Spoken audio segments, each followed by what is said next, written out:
আসসালামু আলাইকুম ওয়া রাহমাতুল্লাহি ওয়া বারাকাতুহু। প্রিয় দর্শক, টিভি রমজানের আমল অনুষ্ঠানে আপনাদেরকে স্বাগত।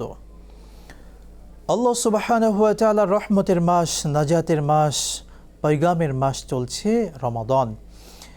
এই মাসটি আমাদের জন্য অত্যন্ত গুরুত্বপূর্ণ। আমরা মুসলিম উম্মাহ যে যেখানে আছি, বিশ্বের যে প্রান্তে আছি, আমরা প্রত্যেকেই এই মাহে রমাদানে রোজা রাখছি।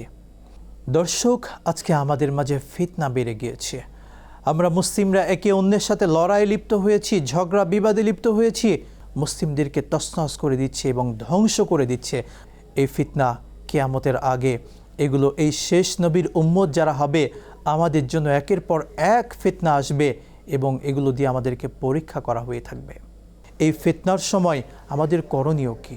আমাদের করণীয় ইসলামের ওপর, কোরআন সুন্নাহর ওপর অটল থাকতে হবে। রাসূলুল্লাহ সাল্লাল্লাহু আলাইহি ওয়াসাল্লাম বলেন, তারাকতু ফীকুম আমরাইন লান তাদিল্লু মা তামাসসাকতুম বিহিমা কিতাবাল্লাহ ওয়া সুন্নাত রাসূলিহ। তোমরা যদি দুটি বিষয়কে আঁকড়ে ধরতে পারো তাহলে কখনো পথভ্রষ্ট হবে না। সেটি কি?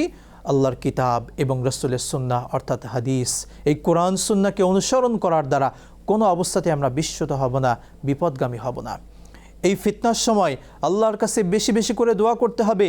রাসূল দোয়া শিখিয়ে দিলেন যে তোমরা দোয়া করো, আল্লাহুম্মা ইন্নী আউযু বিকা মিনাল বুখলি ওয়া আউযু বিকা মিনাল জুবলি ওয়া আউযু বিকা মিন আন নুরাদ্দা ইলা আরযালিল উমরি ওয়া আউযু বিকা মিন ফিতনাতিদ দুনিয়া ওয়া আযাবিল কবর।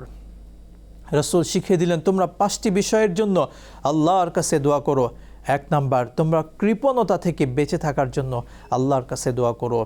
দুনিয়ার সব ভয় থেকে বেঁচে থাকার জন্য আল্লাহর কাছে তোমরা দোয়া করো। তৃতীয়ত, বার্ধক্যের আতিশয্যা অর্থাৎ বিছানাগত হয়ে যাওয়া থেকে আল্লাহর কাছে পানাহ চাও, আশ্রয় চাও। আরেকটি হলো দুনিয়ার যে ফিতনা আছে, এই চলমান ফিতনা থেকে তোমরা বেঁচে থাকার জন্য আল্লাহর কাছে তোমরা ক্ষমা চাও, আল্লাহর কাছে আশ্রয় চাও। আরেকটি হলো কবরের আযাব থেকে বেঁচে থাকার জন্য আল্লাহর কাছে তোমরা পানাহ চাও। দর্শক, এই ফিতনার সময় আমরা মুসলিমরা ঐক্যবদ্ধ থাকব। আল্লাহ পাক সুবহানাহু ওয়া তাআলা বললেন, ওয়াতাসিমু বিহাবলিল্লাহি জামিআও ওয়া লা তাফাররাকু। তোমরা ঐক্যবদ্ধ থাকো, তোমরা পৃথক হও না, দলে দলে বিভেদ হও না।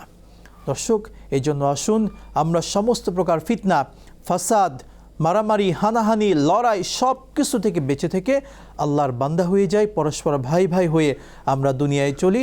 আল্লাহ পাক সেই তৌফিক আমাদেরকে দান করুন।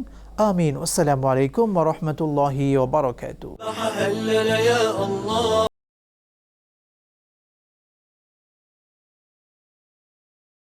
يا الله.